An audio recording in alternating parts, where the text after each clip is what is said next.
Welcome to another episode of Conversations with Coleman. If you're hearing this, then you're on the public feed, which means you'll get episodes a week after they come out, and you'll hear advertisements.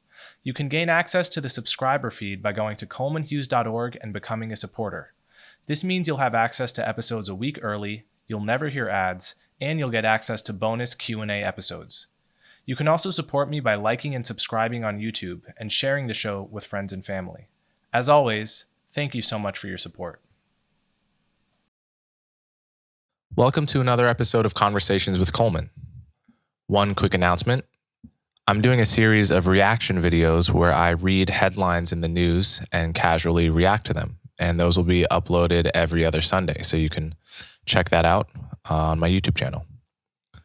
My guest today is Jesse Morton. Jesse has an incredibly interesting life story.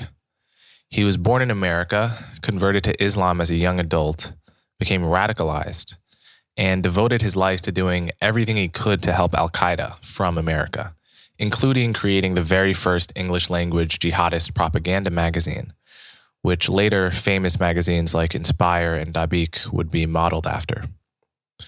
So after a long journey away from Islamism, he now runs an organization called Parallel Networks, which works on deradicalizing people who are involved in extremist political and religious movements of all kinds. I enjoyed this one a lot, and I hope you do too. So without further ado, Jesse Morton.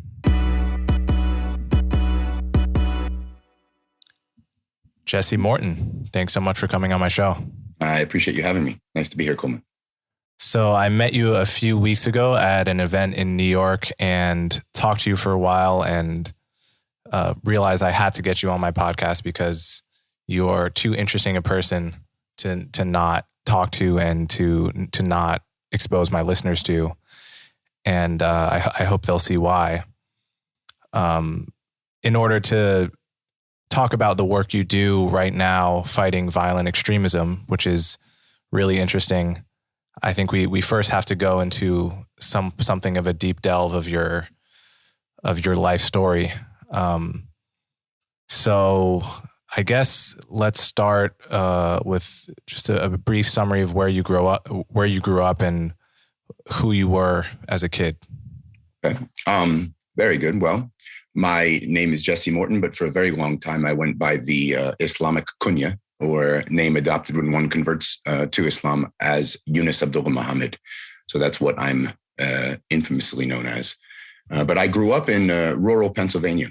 I was the son of an affluent New Jersey city boy, basically, whose father was said to be the youngest Supreme Court justice in the state of New Jersey. By all accounts, I should have been an all-American boy. My descendants go back to the Mayflower, sons and daughters of the American Revolution. I'm a direct descendant of John Adams. An ancestor signed the Declaration of Independence. During my senior year of my father's high school experience, his father passed away out of nowhere. And my father had sort of this existential crisis, moved to rural Pennsylvania, where he would start pre-law school in a town called Selinsgrove, where there's this liberal arts pre-law oriented university a lot of kids from New Jersey go to. And it's called Susquehanna University. My father became very much intrigued by the beatnik culture, counterculture, and met a local rural woman who was from a very working class family, and decided when he impregnated her that he was not going to pursue law and was going to become a construction worker. We grew up on a commune in the middle of nowhere in rural Pennsylvania, where my father supported us by growing marijuana in a woodshed, and we ate vegetables, and everything should have been a very hippie-like lifestyle. Fortunately, idealisms shatter oftentimes in life. And by the age of 3, my father was cheating on my mother. He was hardly ever home. And my mother, my brother, my younger sister, and my younger brother and I were living in this rural area where nobody could see anything that was going on. And her mental health started to deteriorate as a result of the stress in her relationship. She started to beat her kids prolifically. And I became, as the oldest, a person who was the brunt and bore the brunt of the majority of the abuse.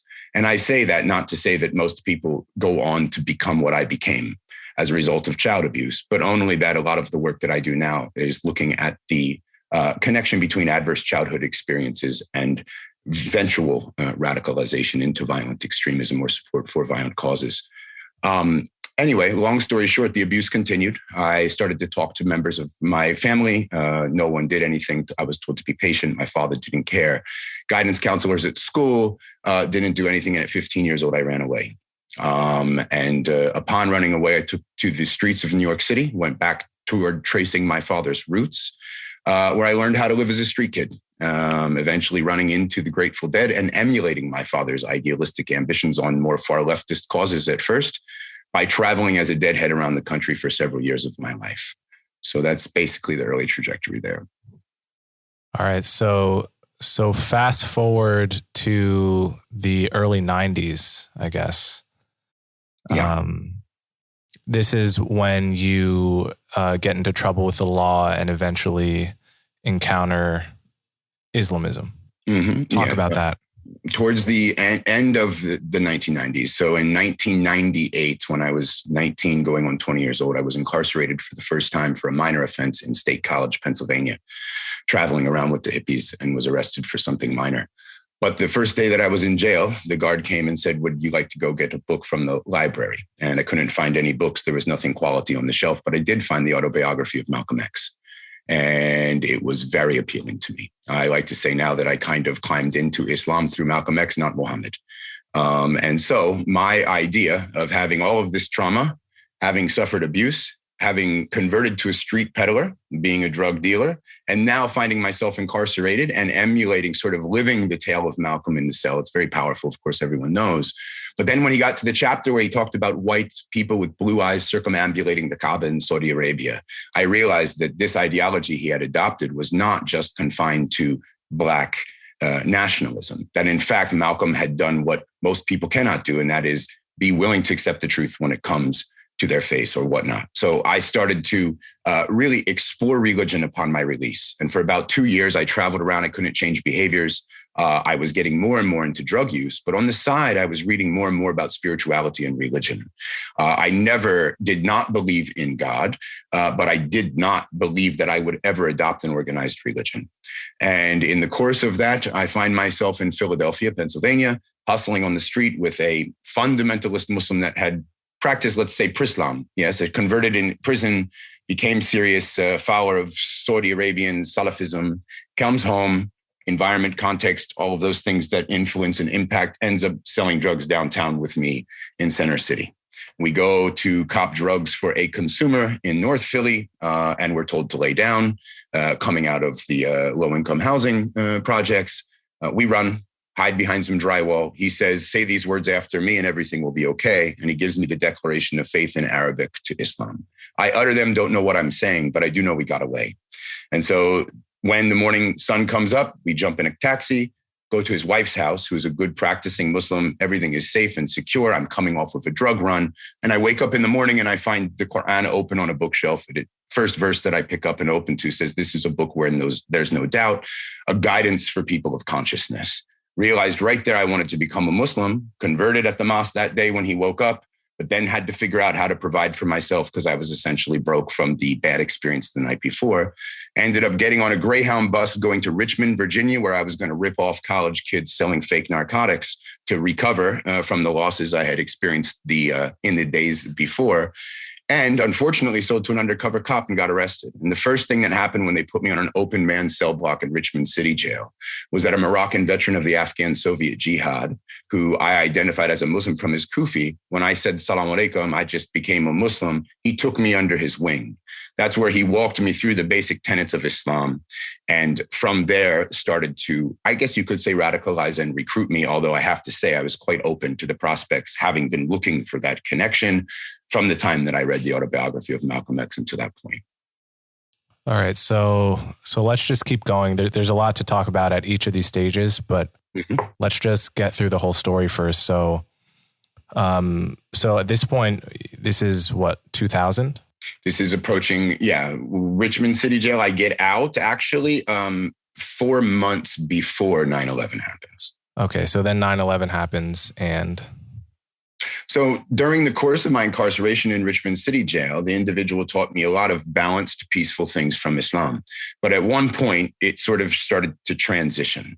So the Taliban was in control in Afghanistan. And he tells me to go make a ghusl, which is to wash every inch of your body. And I'm going to come out and give you your real declaration of faith because now you know how to pray in Arabic.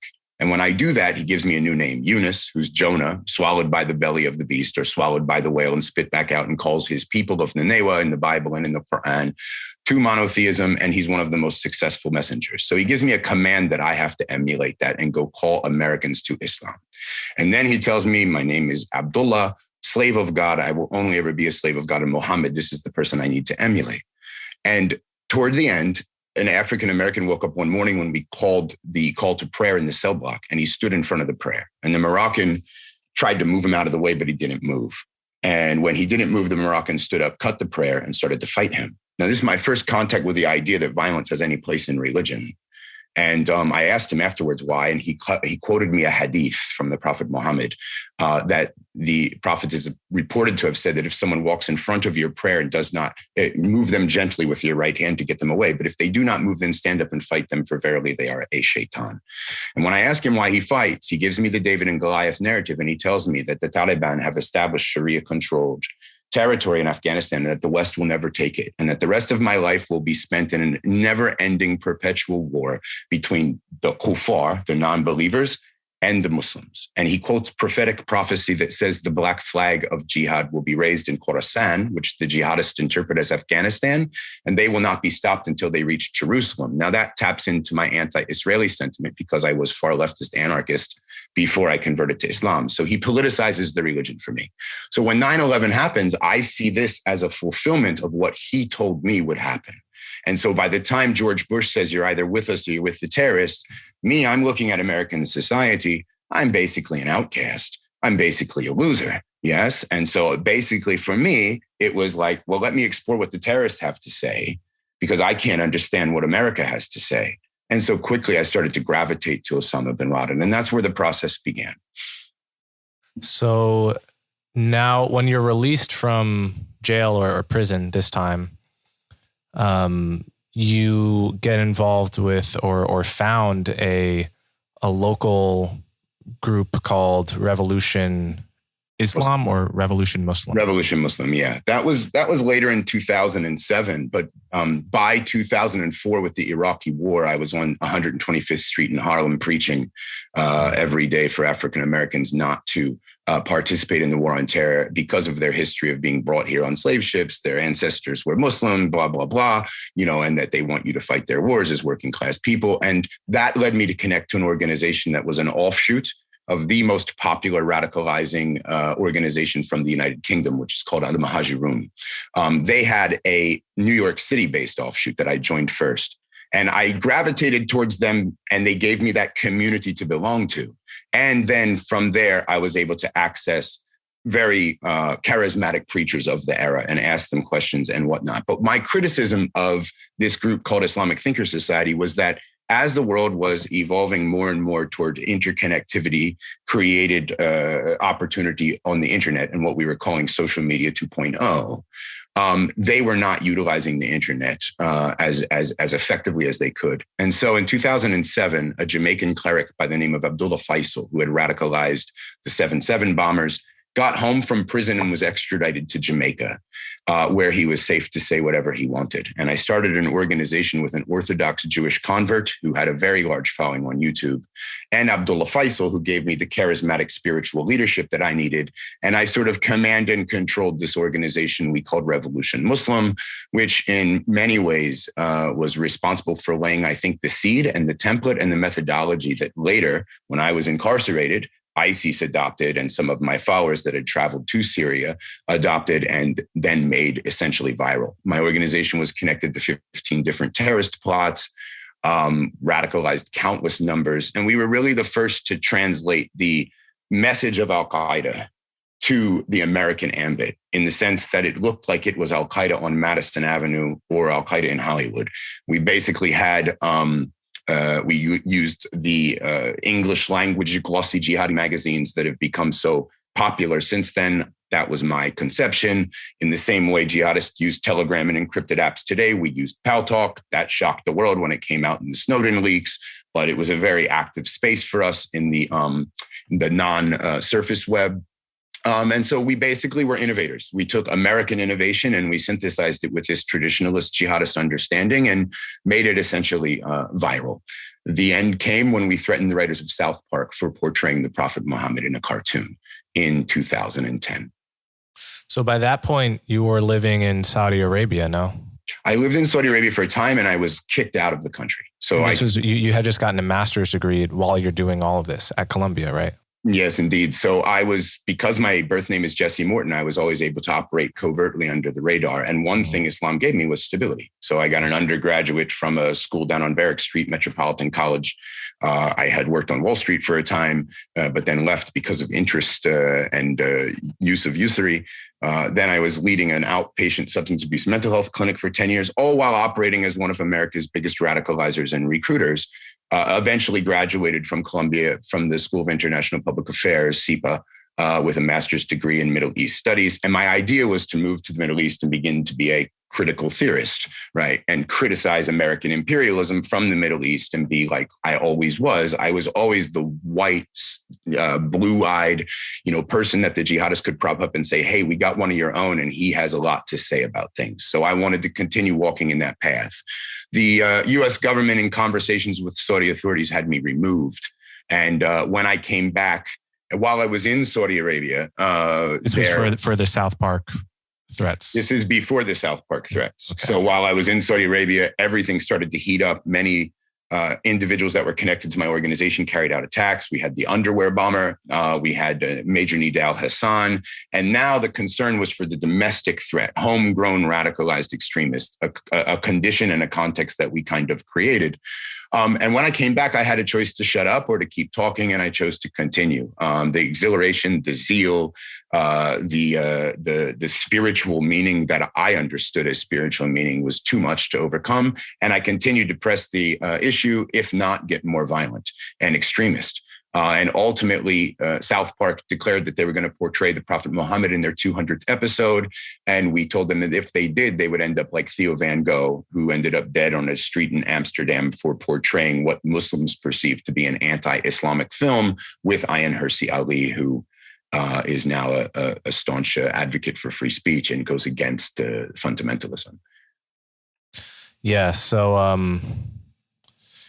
okay. So that brings us to 2010. Mm-hmm. You get kicked out of Saudi Arabia, but then you end up later in Morocco, right? Mm-hmm. So after I threatened the writers of South Park, my co-defendant, the person that actually issued the threat, was picked up by the law enforcement community. Now, I had developed these English language jihadi magazines with Anwar al-Awlaki and Samir Khan, two notorious al-Qaedists who left from America as propagandists, embedded with al-Qaeda in the Arabian Peninsula, and then were killed in a drone strike eventually, shortly after I would be incarcerated. They launched, in reaction to the South Park scandal, a woman in Seattle started a Facebook page called Everybody Draw Muhammad Day. And it caused controversy to the degree that Pakistan and Indonesia threatened to shut down Facebook in their country if they didn't remove it. The jihadists, my allies, my former friends who are now embedded with al-Qaeda in the Arabian Peninsula, decided that they were going to take the English language template that I created and they were going to turn it into a magazine called Inspire. This magazine was very different in the sense that now they could say whatever they wanted, and they included a recipe that's been used innumerable times since then, how to make a bomb in mom's kitchen. They threatened to kill the woman who started Everybody Draw Muhammad Day. And I knew that I had engaged in a conspiracy that was essentially a violation of the law. My ex-wife is from Morocco, so we ran to Casablanca. I was amazed that we were able to get on a plane. And while there, I was removed from the network. The Arab Spring breaks out. And suddenly I start to sort of question over time. I lived there for about a year until the Americans picked me up for the South Park offenses. Yeah. So talk a little bit about why you began to question during the Arab Spring and as a result of your interaction with people in Morocco. Well, I think it's complex, but really when you are a convert to Islam, you meet a lot of Muslims in America.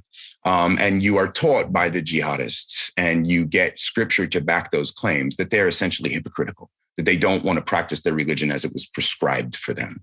So you have this view of Arabs, Southeast Asians, as if they're ignorant and don't understand the religion that they've been blessed with.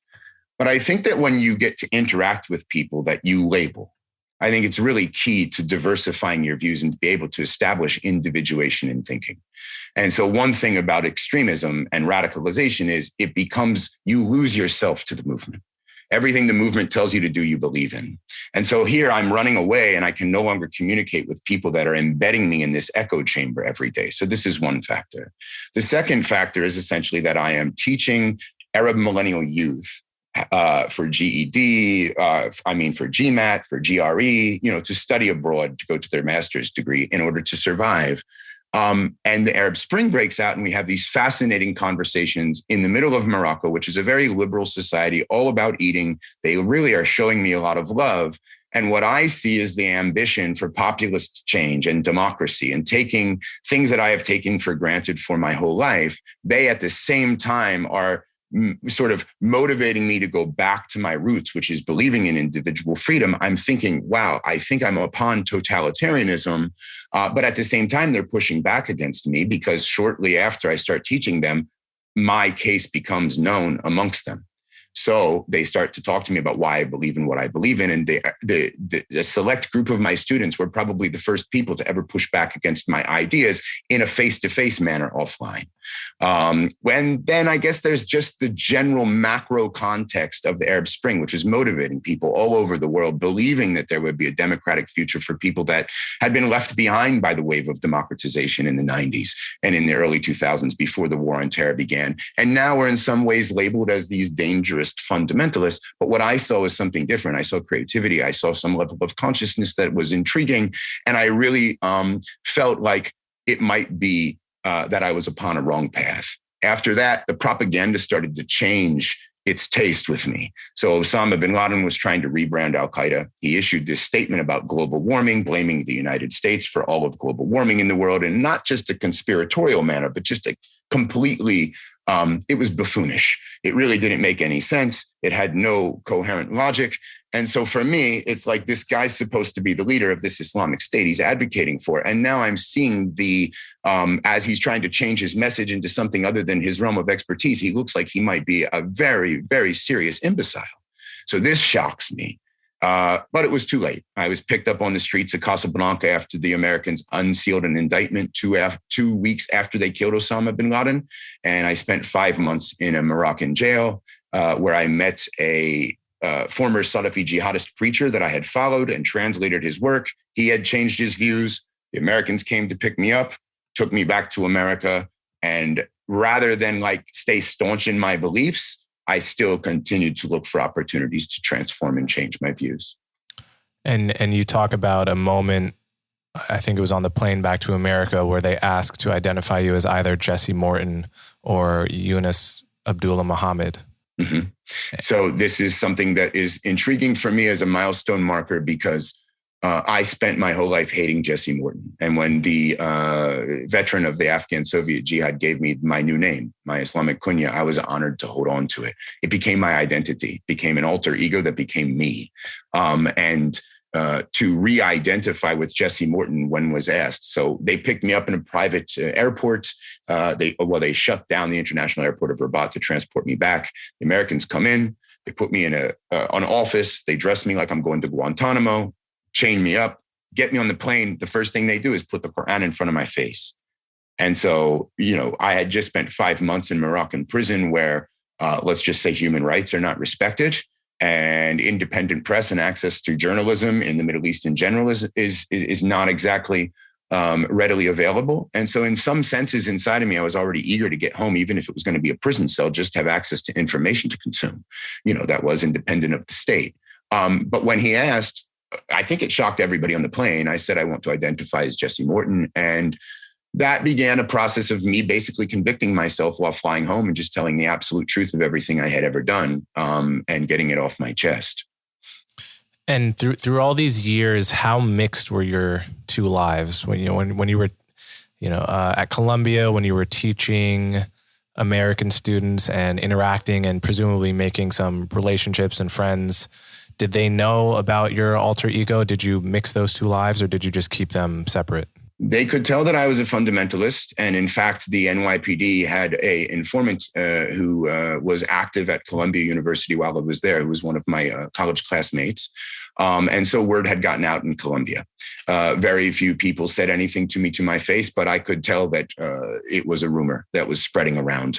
I was working full time and going to school, so my situation was a little bit different. So I was there just to get the paper, right? Just to get the degree. But they did know. But when I would go to work, nobody knew. When I would, engage with friends that were outside of the realm of my Islamist circles, nobody would really know. But it was that kind of hypocrisy of trying to hide who I was that when I would have to live as Jesse Morton, it just cemented self-hatred, to be quite honest. So living those dual lives was traumatizing and burdensome in and of itself. Yeah. So let's talk about the causes of joining extremist movements, what the appeal of these movements. I think a lot of people don't see the appeal at all and are therefore confused by why anyone would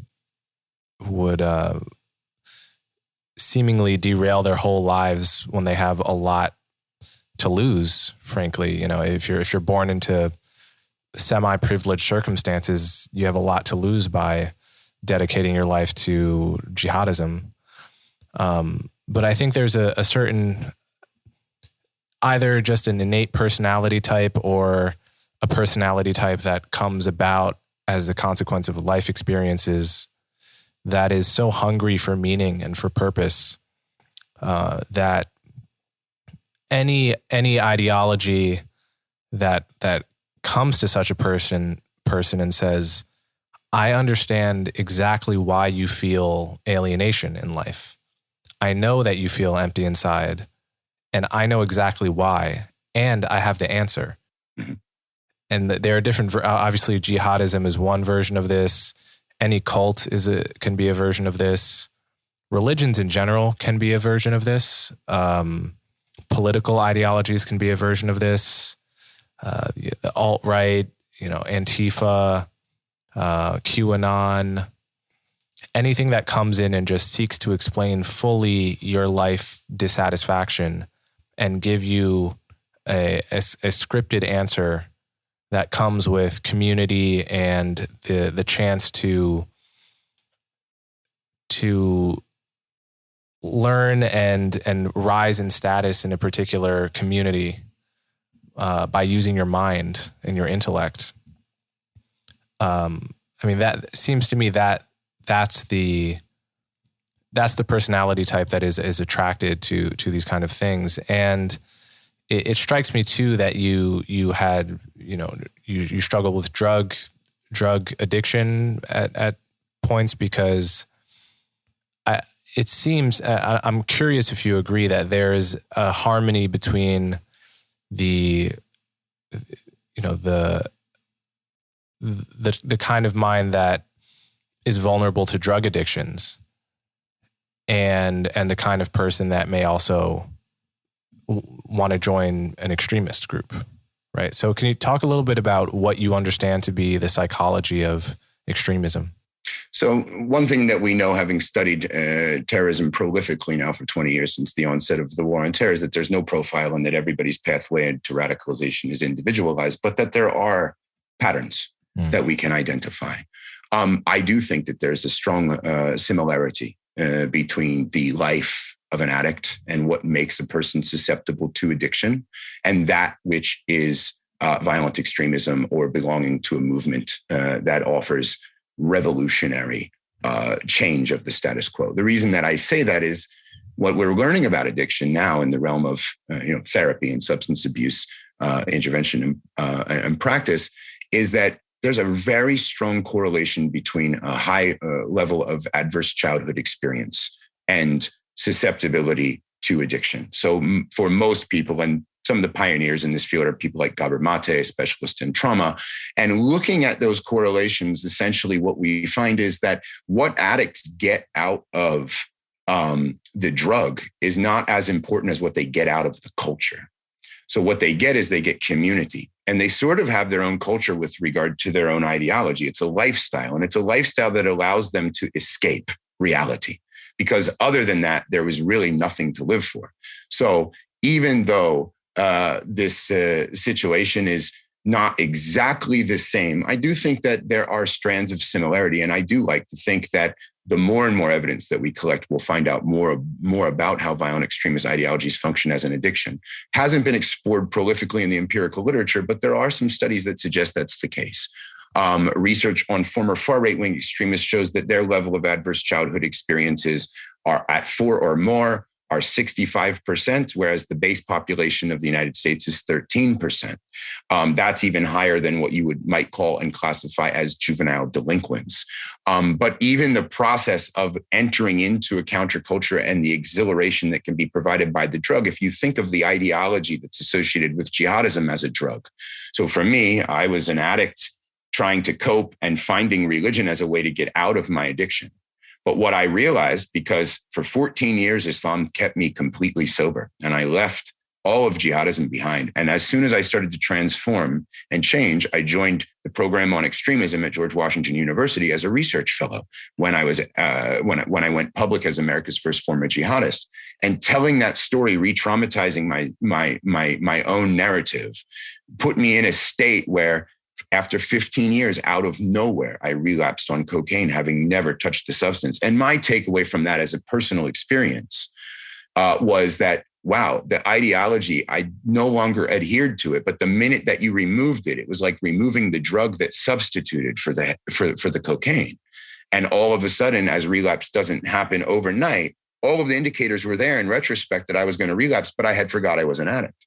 And so rather than learn how to cope and deal with the underlying traumas that made me an addict and then probably made me susceptible to radicalization, I relapsed. And as they say in recovery, relapse can be a part of recovery. And it made me dig deeper. And so one of the things my organization is exploring is this potential similarity between addiction and what we do to intervene with addiction effectively. You think about NA and A, it's social support. Yes, it's a substitute for the counterculture and the social support and the friends and the networks that individuals belong to in addiction. And that's basically what happens when a young kid explores this realm of jihadism or Antifa, or here's a person who's frustrated, feels like they're not being recognized, almost everyone. And there might not be utilitarian, right? In the sense that they might not be driven by utilitarian outlooks. Maybe for them, there is this need for sacredness. Maybe there's this need for meaning and significance. And that's what really pushes an individual into the interest. But it's not just that, and nor an ideology. It's the culture and the embeddedness, the community. And that's where you get the meaning and the significance. Because now if you're a young kid in Portland and you're really, unemployed, not doing well in life, and you go to your first protest, right? This is exhilarating. There's a cause here. You might not even understand the cause, but gradually you're embedded in a new network. You're given a new community. Now you have something to live for and something to believe in, even though you probably don't really believe in it and would have latched on to anything, right? It's just that it's there and it's providing something for you. And so the other thing about trauma and the other thing about adverse experiences is that brains that operate from the amygdala, right, where the emotional regulation occurs, where we say fight, flight, freeze, they're predisposed to accept a black and a white worldview because it gives comfort and stability in that space of stimulus and response. Whereas people that are stable and emotionally well-regulated, they will process emotions and move them to the prefrontal cortex where conscious, rational decisions are made. Traumatized people stay in that space. And if something brings them comfort, even if it's extremist or radical, it puts them in what they experience as a space of calm. And then they transition, when they solidify through their engagement in the network, they transition into the conscious, rational part of the brain, the prefrontal cortex, and they cement those views. And so they hold them as completely rational, even though the cognitive biases that are making them believe in them are actually faulty. But they lose that ability to live outside the black and the white, outside the us versus them. And it's comforting. Yeah. So in your case, so yeah, on the one hand, it seems like anyone who has this, for whatever reason, has this psychology that makes them susceptible to extremist recruitment. It seems like any group can be sort of as good as any other, But it also seems like the specifics matter in a person's life and makes you more likely, more vulnerable to recruitment by certain groups than others. So for instance, in your case, you say you were reading Noam Chomsky as, I assume, a teenager, and had maybe partly from your father, kind of vaguely anti-US background. And so, do you think you could have been recruited with some different details in your life story to, say, like an alt-right style movement or a neo-Nazi movement, or would that have been too dissonant with what you believed? Well, for me, it's true, because the circumstances that I lived under was my father was an affluent, young, privileged kid turned rural American. So everybody in my community that would have been more open to alt-right ideas, who I was exposed to, and that was most of the community I grew up in and went to school with, was basically confused by the outsider that was my father. Long hair, ponytailed, marijuana smoking construction worker that seemed like he didn't come from around here. That being the case, I kind of rejected that. And then the other haphazard circumstance was they would bus me, because I had a pretty high IQ, they would bus me to the more elite, cross the bridge, so to say, sectors. So I had this weird life where my father was kind of this counterculturalist. The people that were working class, rural, white, poor were engaged in my life, but were scared of us because we were different. But then when they would ship me to the privileged schools, I would see the classism, right? So yes, that's a large degree. All of those specifics, right, definitely contributed to me while in high school, and no one being able to recognize the abuse, running to the library and picking up Noam Chomsky, Norm Finkelstein and others. And anarchism, communism, because it's another form of counterculturalism. That was in my house, right? But the hypocrisy of that made me not want to be my father, so to say. But it was this idea of this community, this world, this reality, this culture that we call American culture. It doesn't have the depth that I need to heal me. So I was searching for something. And if someone would have came along and just given me a hug and said, something's wrong with you, we need to talk to you, I probably would have been okay. It just, unfortunately for me, it didn't happen. No one noticed.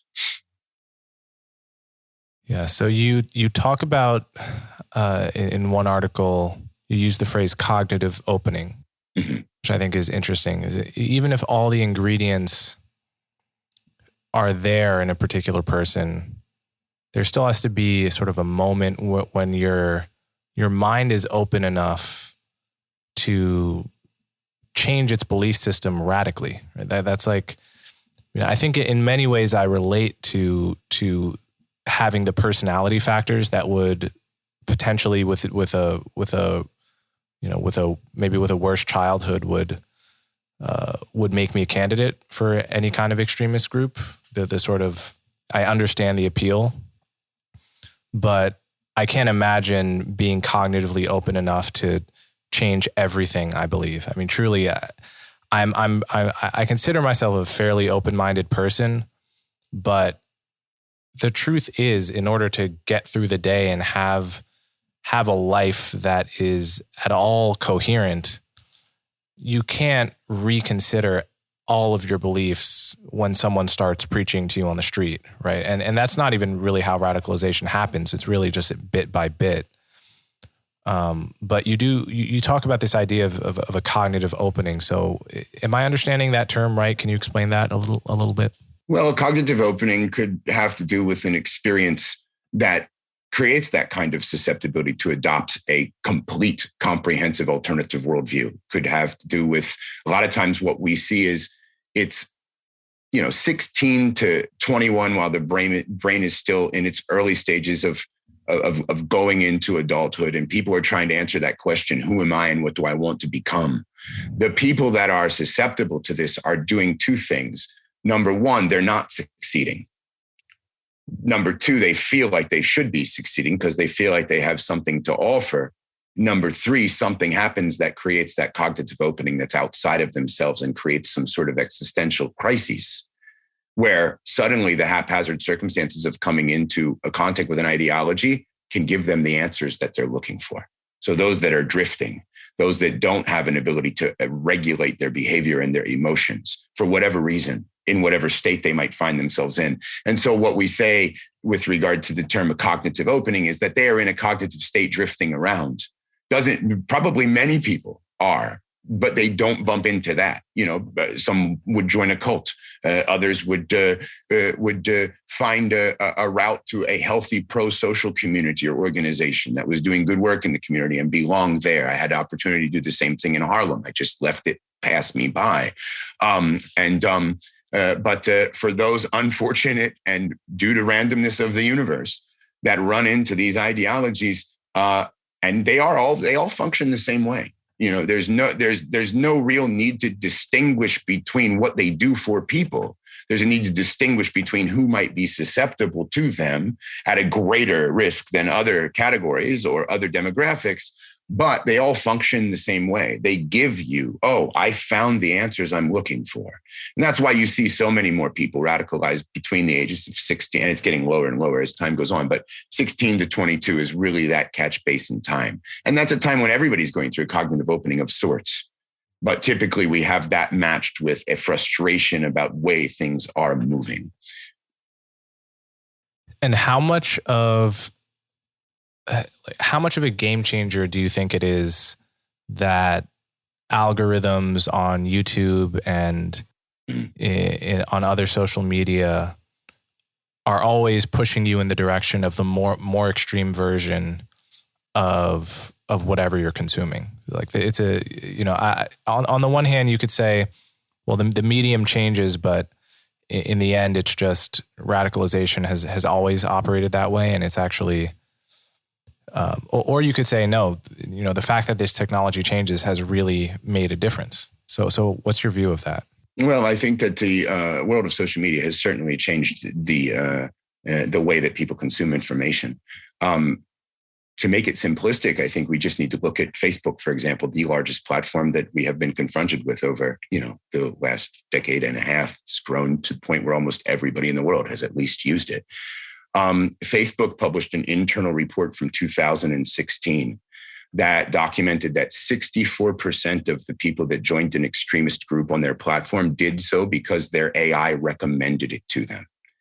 And so what they said was, we're creating echo chambers. And so they tried to do the right thing, so to say, and they tried to adjust the algorithm so that it would cross-pollinate between hyperpolarized echoes, getting you out of that sort of echo chamber. The problem was that the users started to spend less time on the platform because of negativity bias, because of whatever reason. And so in the end, Facebook readjusted its AI algorithm so that it returned back to the original state, right? Because they, number one, are profit driven, right? And so this is something where when we think about, and that was back 2016, since that time, what they've done is they've lifted this away from the public realm of knowledge. And they've been sort of, as we've gone more and more cancel culture, especially with regard to the way that ISIS used social media, it created more public pressure to take down content and to do more with the AI to remove violent or radical material. But since that time, we've gotten to a level where the algorithms stay the same, but you create these fraudulent sort of subsidiary efforts to let's assume that people are radicalizing on Facebook and keyword searching for the Proud Boys, which there's no empirical evidence to suggest that's the case. And it doesn't actually happen that way. And then they link you to a commercial, an advertisement. People are asked to click on the ad. And you look at the data and the success rates, it does absolutely nothing. But then they can turn your face in the other direction and try to make it look like they're doing something, right? And at this point, what we have is we have the complication of that, especially because if you look at the rates of content that is now being removed over a long term, especially post-Capitol riots, now the number of Facebook hate posts on all of the major platforms that are being removed each month have gone up exponentially. So the content is reducing. But what we're not thinking about now on the other end of things, because this is public pressure, they're not going to use the platform if indeed Facebook doesn't adjust to this sort of mob mentality, cancel culture mentality. But what we're doing is we're pushing people psychologically into echo chambers where we might reduce the number of people that have access to radical messages, but those that are already radicalized are coming to the conclusion that they're being censored, and then they're actually engaging only with each other. And that will solidify radicalization, the us versus them perspective, the dehumanization of the other. They will feel like they are victims, and a higher propensity of those will go on to become terrorists or violent extremists.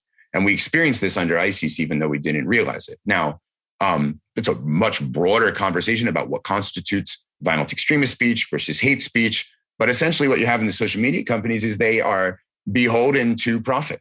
And if the public says we're not going to use your platform and we might get a mass migration, or if they're worried about, Section 230 being repealed so that they have to do more and they're regulated by the government, then they have to move in a direction that facilitates their profit. But their movements are always actually conducive to radicalization, rather than actually able to address the concerns that underlie it. So, let's talk about censorship a little bit, because censorship is one of the main tools that policymakers and social media platforms have in order to fight extremism. When the public complains that such and such a terrorist was radicalized through YouTube, the natural response by YouTube is to ban them, to ban Alex Jones, say. And there are two separate criticisms of this move. One is that it is always open to the charge of hypocrisy. Twitter banning Trump but allowing the spokesperson of the Taliban to still have an account. There's just a million. It would be almost impossible in practice, even if you had a hypocrisy czar, for them to be accurate enough to really satisfy people. So it's sort of a perpetual problem. But then there's this separate criticism that it actually doesn't work in the final analysis. You highlight a trade-off here that is really interesting. It's a trade-off between how many people are exposed to some propaganda and the level of marginalization faced by people already exposed. Mm-hmm. And that's only in the short term. So we don't know what will be the case in the long term. So in the short term, it appears deplatforming reduces quantitatively the number of people that have access to a radical message. But qualitatively, it might enhance the number of people that are already radicalized that go on to become violent. But in the recent period, post-Capitol riots, post-banning of Trump, we see massive support. And the mainstream narrative, particularly amongst conservatives, is that big tech is censoring conservatives. And they're not wrong. There is a bias that is definitely there. That can be shown in the data, and it is a fact. The situation now becomes people don't, so the scholarly work on this concentrates on one platform, most of it. But anything that concentrates on the internet and social media as an ecosystem shows that extremists just go somewhere else. And so you can ban QAnon and they'll go establish themselves on Telegram, but then they'll craftily adopt new hashtags to go back on Facebook anyway. And they have a firm, committed conspiracy theory and victim narrative that they can espouse over there. This is what we used to do. When they first started to take us down, we kept our content on YouTube, Facebook, and Twitter relatively benign, but it always linked to our website where you could get the real stuff. So now the extremists, they migrate to Telegram, they migrate to Signal, they migrate to these other platforms, and Facebook and other companies say, we reduced activity on our platform by 2 million violent extremist posts last month, as if it's an applause. But in actuality, they just kicked it somewhere else, right? And then something like Parler, which came about in the aftermath of the banning of Donald Trump and in the run-up to the January 6th riots, starts to get traction and has 13 million, some say as many as 32 million people. That poses that sort of Matthew effect preferential attachment beginning where you could have a competitor. But really what they're forcing is a hyperpolarization of the social media landscape in the long run. So we might be, if radicalization does not occur online, and it doesn't, there's no evidence that it does. We're working on a scholarly report with minds.com to adopt a a mechanism and a platform and an approach to doing this that does not ban hate speech simply because it makes the problem worse, and that thinks creatively about how to do this properly. And it's full of conundrums, but they know everything they do kicks it to other spaces. And it doesn't prevent them from coming back on their platform, because you can easily game an algorithm. You just have to learn what gets you removed and what doesn't. And until they tweak it, you're good to go. So this is really the problem, is that, yes, in the short term, it might appear like deplatforming works. In the long term, you're inducing hyperpolarization to the social media landscape. You're increasing toxic polarization, reciprocal dehumanization, and people feeling like they're victims is definitely a step towards radicalizing to the degree where you say my only recourse is violence. So let's talk about the de-radicalization process and how you're trying to, you're getting into networks of extremists and trying to help foster the transition that you made in other people. Mm-hmm. Sure. So in 2017, I started an organization called Parallel Networks, because one of the fascinating dives that I did while I was incarcerated was I looked at a lot of the scientific literature on network theory. And I found that intuitively what we did was really consistent with what network theory says about how you, as Malcolm Gladwell put it, make ideas spread like viruses do. And the key characteristics, components of narratives, but not just that, just the structure and the topography of a network has a lot to do with it. And I looked at this nascent field that we have that we call countering violent extremism. It's a very erroneous field. It's nascent to the degree where it's mostly a money-making operation and an industry. And I felt like motivated to try to do something differently and to challenge the status quo. And so starting this organization was based upon a different idea that rather than just build out small, simplistic video messages that counter extremists, but actually, if I were an extremist, they'd actually further radicalize me or do some of the minor things that would be going on, we needed to think in terms of networks, right? That if you don't first develop a network that rivals in size and scope the extremist network that you're trying to combat, and that if you don't build that network on antithetical principles to hate and extremism, then you might be able to influence an individual, but you can't influence the collective. And you're definitely not going to be able to monitor and evaluate outcomes. So what we've built since 2017 is an ecosystemic, public health informed, trauma conscious approach that basically looks at public health as creating that network through sound science, being able to measure that network, and then being able to measure our engagement with extremist networks, but also look at second and third order impact, which is what people that are analyzing the effects of takedown or deplatforming on Facebook can't do, because the second order impact is they got to go somewhere. It's a very reductionist way of thinking, and it's all politicized and it's all about money. So we came in with a holistic effort to sort of combat and change the way that people dealt with this issue. Since that time, we've built an ecosystem we call Light Upon Light. Light Upon Light is a verse from the Quran, but it's also this idea that no problem has ever been combated at the same order of consciousness that creates it. That what we're learning in the sciences, that what we're learning about trauma treatment in particular for somebody who's been affected by it, is the gateway into a higher order of thinking where we can learn better how to grasp our current era where we're demanding decentralization, but we don't know how to basically cope with the technological changes and other alterations that are going on around us. But that we need to get there, that currently the state of circumstances is driving wedges between us and paving ways only for authoritarianism and extremist circles to continue to prosper. We now run a series of programs: one, Control, Alt, Delete Hate, which is our methodology and our counter-narrative work; control the space between stimulus and response; alter course, make a commitment to nonviolence; and then impart a better understanding in society that everybody has a role to play in combating hyperpolarization, hate, and extremism. And that feeds into our intervention work, which we call Shift Hate, support and help for individuals and families touched by hate, 24/7 helpline. You can contact us on an array of different platforms, and we've now conducted over 250 informal, like where they weren't part of programming or grant funding, 250 interventions with individuals that are from the far left, from the far right, conspiracy theorists, jihadists, et cetera. And we built out this sort of thing where rather than just do individual interventions, our organization understands that I can tell you, Coleman, if you're an extremist, that you should change, but your next question is going to be, so now what?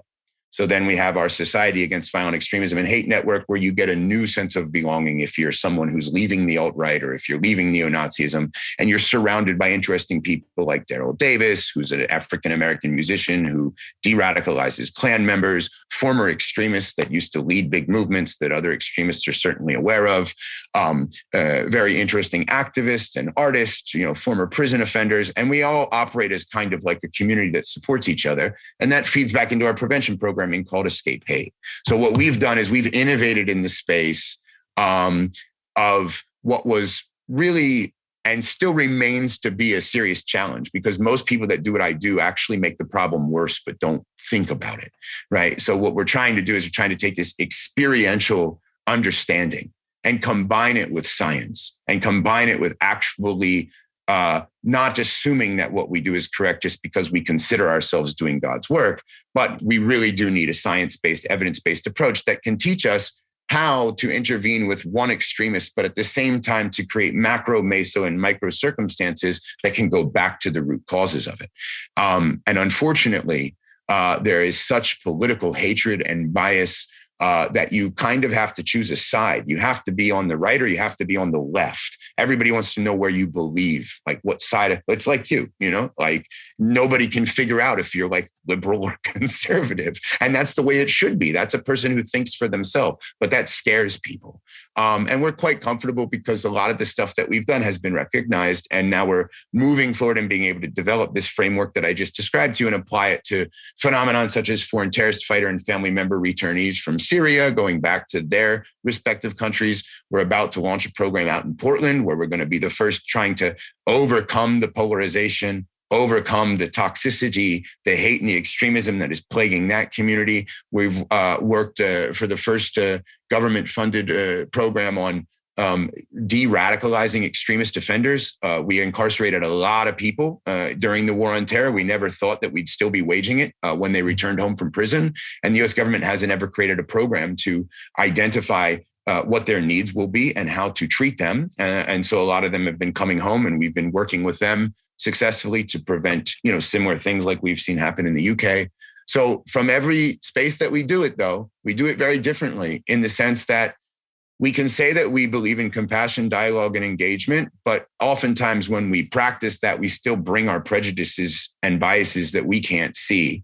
It's kind of like, from my experience, most people that, speak of, privilege and bias, and that it becomes common on their tongue. Technically, if you really look and analyze at what they're saying and whether or not they can justify what they're saying, it seems to me that they themselves are suffering from the most prejudice and bias in the conversation. And that's really the problem with extremists too, is like there's this presumption that the far right is a certain way. There's this presumption that all of these groups are violent extremists. And that's what we did with the combating of jihadism. Like we couldn't differentiate between the Muslim Brotherhood. I don't believe or agree with them. They are fundamentalists. They believe in a Khilafah. They have many of the same beliefs as Al-Qaeda and ISIS. But we conflated the two, and we made the Muslim community feel like they were being securitized and under threat. And we made the problem worse. And everybody admits that after we did it for over a decade, right? But now we're doing the very same thing as we turn the focus onto domestic extremism. So long story short, that's the way we do things. And the reason that we're doing it is trying to be that call in the wilderness that says, hey, if you get the same results you got out of the last 20 years, and now you wage a domestic war on terror, you might blow up the system. Long story short. Yeah. Glenn Greenwald had him on a few months ago, and he's talked about how Biden is retooling many of the same domestic security approaches that Bush used for the war on Islamic terror to the war on white supremacist domestic terror.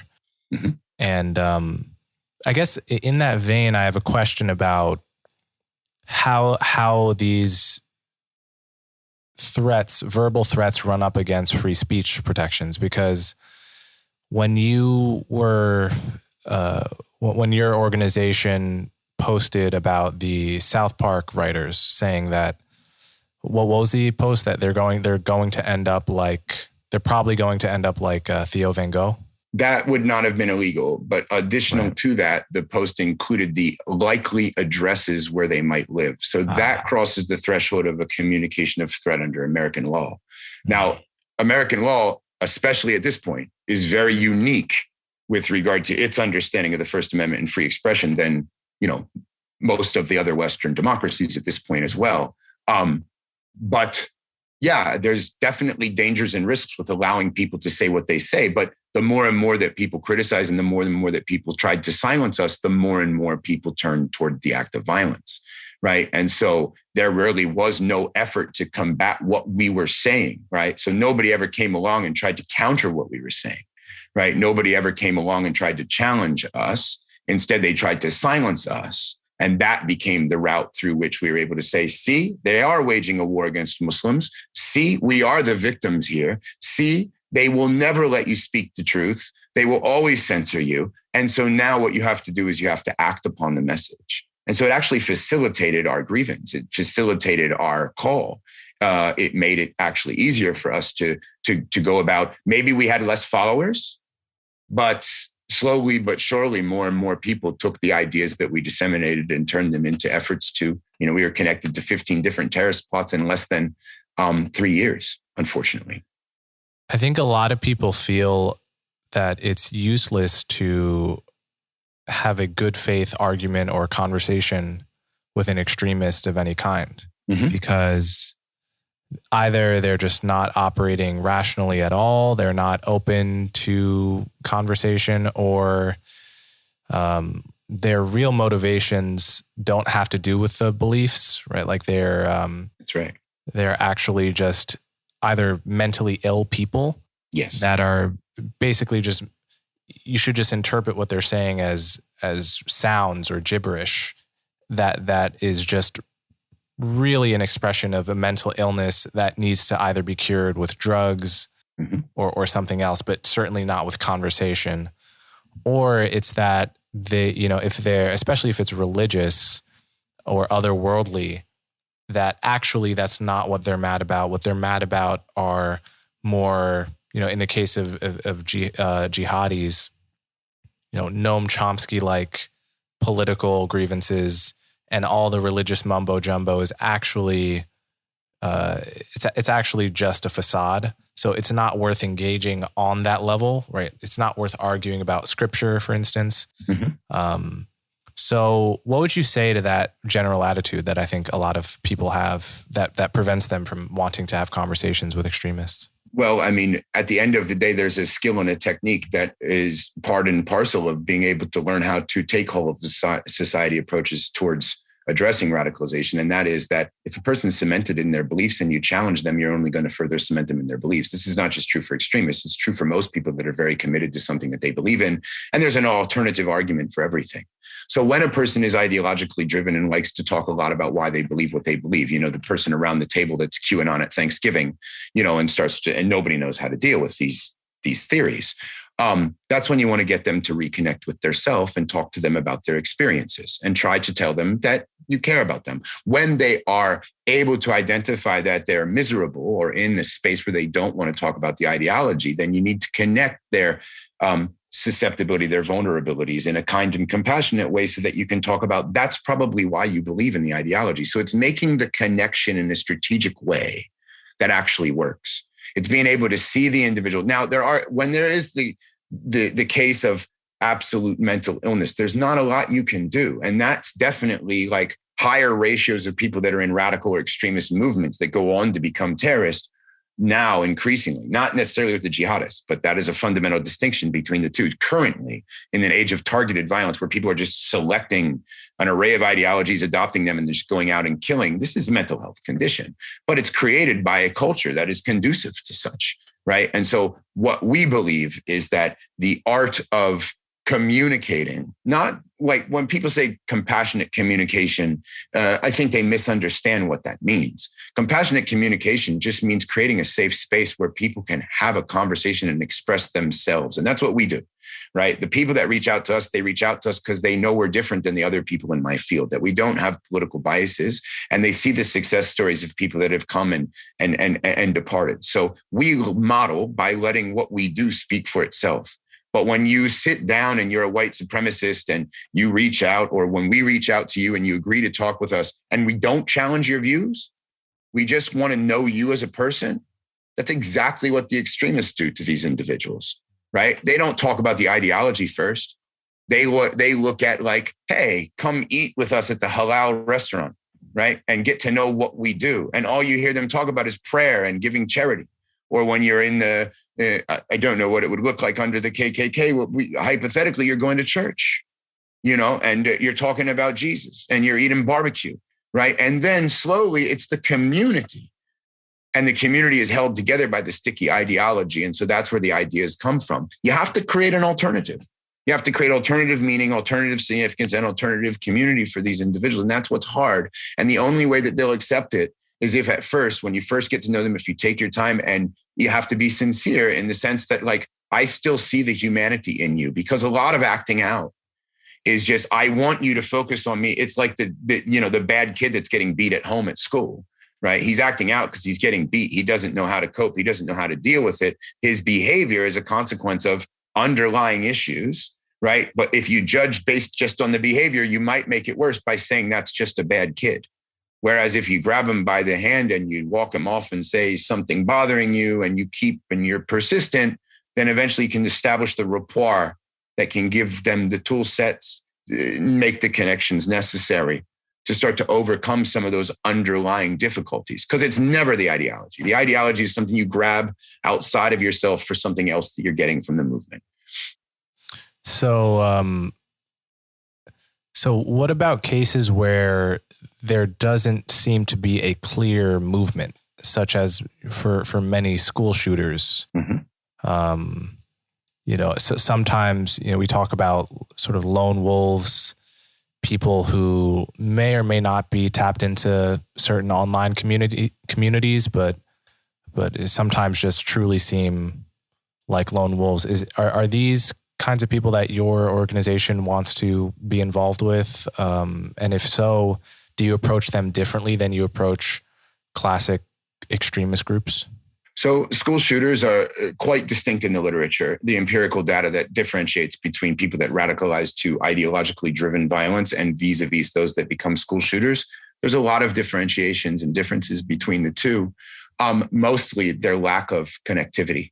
So school shooters tend to have very few friends, very few people to talk to. Whereas if they adopted a radical ideology, they would have community, and many of them probably wouldn't go on to become school shooters, but they might go on to become violent extremists. So there's this big question about predisposition to violence and whether people that are predisposed to violence adopt movements so that they can kill, or whether movements radicalize people to kill, right? We still don't know much about that, but it's a confluence of factors that certainly contribute to that.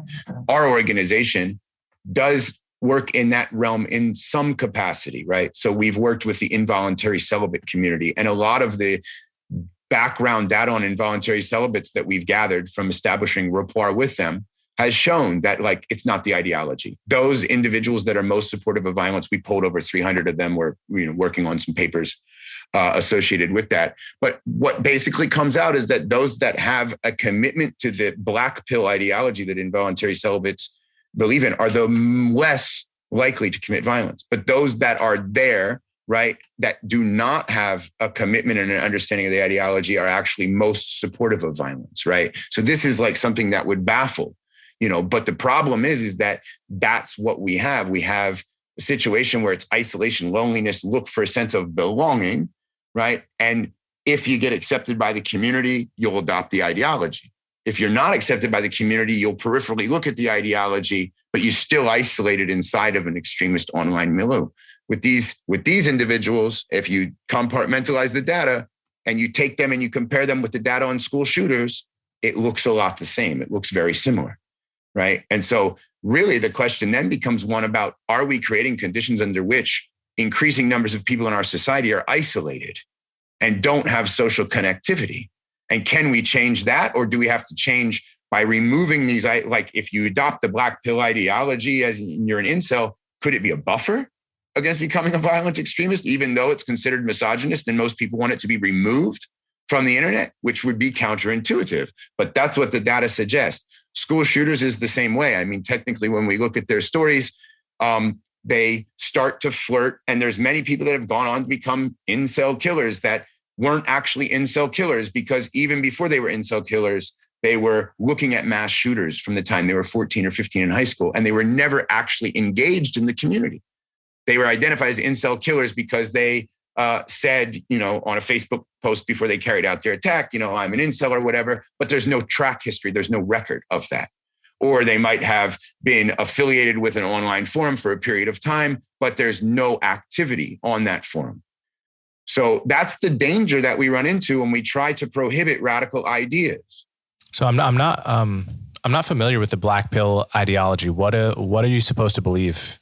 So black pill ideology is something that essentially is this belief that involuntary celibacy, which is you are familiar with the involuntary celibates. Sure, yeah. And I was using it as one example from amongst the hundreds of milus that one can belong to today that are considered, radicalized and dangerous. Yeah. An involuntary celibate believes that because of the culture that we're living in, based on what they call lookism, basically, because they are not considered attractive by standards and they will never have sex with a woman, right? That this is a condition that they're exposed to. And the black pill is basically a fatalist that you can't change this. This will never change. You're always going to be isolated. No woman, nobody is ever going to want you per se, right? And then what it's framed as, even though it's not, it's framed by journalists and academics as something that justifies just going out and killing all women. That's not what it calls for.